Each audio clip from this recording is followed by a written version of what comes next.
අපි බය නැහැ.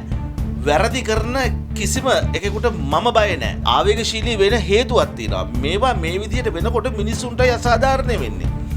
චේම්බරේ ඇතුළට වෙලාවත් එක්ක කියන්නේ facts and figures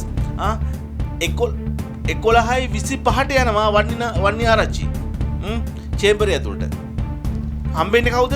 Pasan Amarasinghe කියන මේ දූෂිත මේ ජජ් එහෙම නැත්නම් විනිශ්චයකාරවරයා. කොන්ද පණ තියනවද? මම අහන්නේ ඔය ජජ්ගෙන් ඔයගෙන් නපුංසක වැඩ කරන්න එපා. කාලකන්ණි වැඩ කරන්න එපා. කොහෙද නීතියක් තියෙන්නේ? චේම්බරේ ඇතුලේ මේ වන්නිආරච්චිව හම්බෙනවා. ඊළඟට එනවා 11:30ට ජ්‍යෙෂ්ඨ පොලිස් අධිකාරී ඒ කියන්නේ SSP අශෝක ගුණසේකරත් එනවා ඒක ඇතුළට. අර 2024 අංක 8 දරන අධිකරණ සහ විනිශ්චය සභාවලට අපහාස කිරීමේ පනත කියලා පනතක් තියෙනවනේ. අන්න ඒ පනත යටතේ ඇයි මේ අර වන්නිනායක කියන කාලකන්ණි කර ගමෙන් ඇවිල්ලා උත් ගමේකෙක් අනිත් එකට ගංකබ්බා කියන තරම් කාලකන්ණි අර තමන්ගේ මුල අමතක වෙච්ච හාල් කෑල්ලා.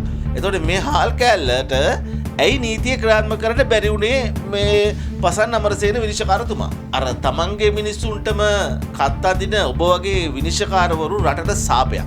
පළවෙනි කතාව. ඔබ සාපයක්. දැන් ඔය SSP අශෝක ගුණසේකර කට්ටිය යවුවා කියනවනේ අර ලෝය වල්ලන්න වන්නිආරච්චිව එක වෙන්න පචයක්. කෝල් කරලා මේ අපි එනවා සර් පොඩ්ඩක් හැංගිලා ඉන්න කියලා නෙමෙයිද ඔබ කට්ටිය ඇරියේ?